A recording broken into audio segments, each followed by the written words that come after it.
What is the biggest and most important decision you're ever going to make as a speaker for your next presentation? It's not what you think. People often wonder, should I use slides or not slides? Use video, not video? Wear this tie, this dress? Focus on walking around the room? No, those are not the things that are really going to have a huge impact.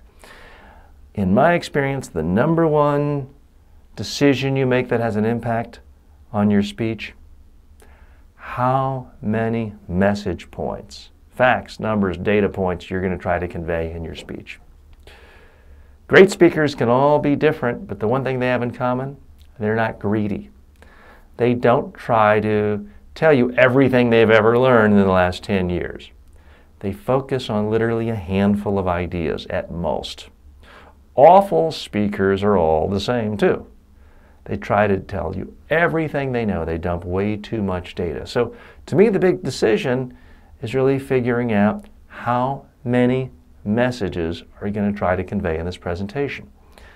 You narrow it down to a handful or fewer, it's a great chance you're going to be successful.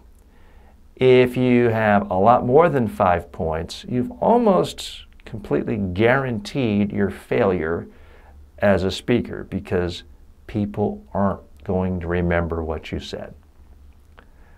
Keep that in mind at decision time. I'm TJ Walker. I help people make the right decisions to improve their abilities to communicate when they speak, when they give speeches or talk to the media. If you'd like to improve your own speaking skills, go to MediaTrainingWorldwide.com. I'll send you a couple of my books free of charge. You'll also get information about our online courses and in-person workshops as well.